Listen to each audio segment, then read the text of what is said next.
ரிஷபம். ரிஷபராசிக்காரர்களுக்கு நல்ல மாற்றங்கள் இப்போது கண்டிப்பாக உண்டு.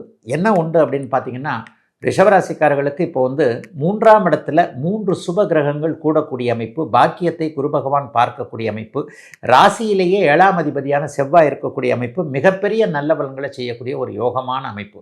என்னங்க நடக்கும்? கணவன் மனைவி உறவுகள் ரொம்ப சிறப்பாக இருக்கும். எல்லா நிலைமைகள்லையும் கணவன் மனைவி உறவு ஒரு எல்லா அமைப்புகளையும் இது வரைக்குமே இருந்த நிலையில் கொஞ்சம் சண்டை போட்டுட்டு பிரிஞ்சிடலான் இருக்கிறவங்க, காதலன் காதலி உறவுகள் நன்றாக இருக்கக்கூடிய அமைப்புகள், எல்லா அமைப்புகள்லேயும் ஒரு நண்பர்கள் கொஞ்சம் ஒரு மாதிரியாக கருத்து வேற்றுமைகளில் இருந்த அத்தனை சூழல்களும் இப்போது அப்படியே நல்ல விதமாக மாறக்கூடிய தன்மைகள் ரிஷபராசிக்காரர்களுக்கு இப்போது உண்டுங்க.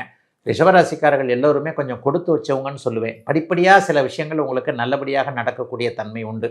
கடந்த காலத்தில் ஒரு 4-5 வருஷத்துக்கு முன்னாடி இருந்த சோதனை அமைப்புகள்லாம் இப்போது ரிஷபராசிக்காரர்களுக்கு சர்வ நிச்சயமாக இல்லை. எதிலும் ஒரு முன்னேற்றம் இருக்கக்கூடிய தன்மைகள் இருக்கும். புத பகவான்னு சொல்லப்படக்கூடிய 2-5ஆம் இடத்திற்கு அதிபதியான புதன் 4, 3 ஆகிய இடங்கள்லையும் அப்படியே படிப்படியாக அப்படியே வக்கர நிலையில் கொஞ்சம் முன்ன பின்ன போய்கிட்டு வந்துக்கிட்டு இருப்பார். ராசி ஓரளவிற்கு நன்றாகவே இருக்கிறது. 11ஆம் இடத்தில் ஒரு பாதுகாப்பு கவசம் போல் இருக்கக்கூடிய சனி பகவான், உங்களுடைய யோகாதிபதியான சனி பகவான் பெரிய அளவில் உங்களுக்கு நன்மையை கொடுக்கக்கூடிய அமைப்பில் இருப்பதால் எதிலும் ஒரு உற்சாகம் நிறைந்த நல்ல மாதமாகவே இந்த மாதம் இருக்கும்.